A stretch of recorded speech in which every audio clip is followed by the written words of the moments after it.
अस्सलाम वालेकुम दोस्तों, आपको पॉलिटिकल न्यूज़ में खुशामदीद कहता हूँ। आज हम बात करेंगे पाकिस्तान के कामयाब बेहतरीन बैट्समैन बाबर आजम के बारे में। उनके उतार चढ़ाव के बारे में बात करते हैं और उनकी कैप्टनसी के मुतालिक भी कुछ बातें आज की न्यूज़ में कवर करेंगे। तो बिना किसी वक्त को ज़ाया किए हुए हम शुरू करते हैं। बाबर आजम की ज्वाइनिंग काफ़ी इंटरेस्टिंग है। 2015 में बाबर आजम ने डेब्यू किया। बाबर आजम ने कंसिस्टेंसी के साथ अपने इनिंग को आगे बढ़ाया और 2015 के डेब्यू में उन्होंने 100 दागना शुरू कर दिया। बाबर आजम की बैटिंग टेक्निक की बात करें तो उनकी शॉट में स्मूथ और टेक्निकली साउंड भी है। बाबर आजम का कवर ड्राइव हर बॉलर को चकमा देती है और टाइमिंग के साथ जब वो बॉल को खेलते हैं तो काफ़ी अच्छा साउंड भी आता है। उन्हें फ्रंट फुट प्ले और रिस्क ओवर्स सबसे अलग बनाती है। बाबर आजम की कैप्टनसी में पाकिस्तान काफ़ी वर्ल्ड कप के फाइनल खेल चुका, यानी 2 से 3 वर्ल्ड कप फाइनल और सेमीफाइनल, लेकिन बदकिस्मती से वो कप जीतने में नाकाम रहे। हर उस प्लेयर की ज़िंदगी में टफ टाइम आता है और जो उनको फेस करता है वही कामयाब होता है। बाबर आजम को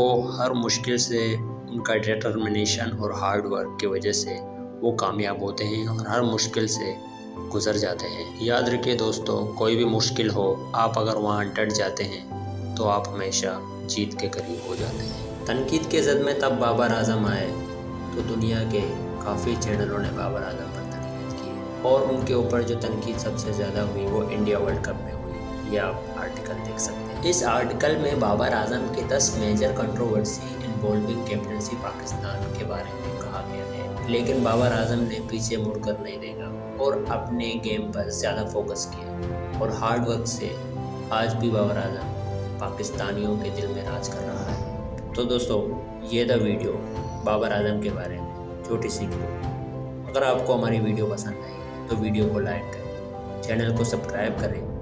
मिलते हैं नेक्स्ट वीडियो में, जब तक के लिए अल्लाह हाफिज़।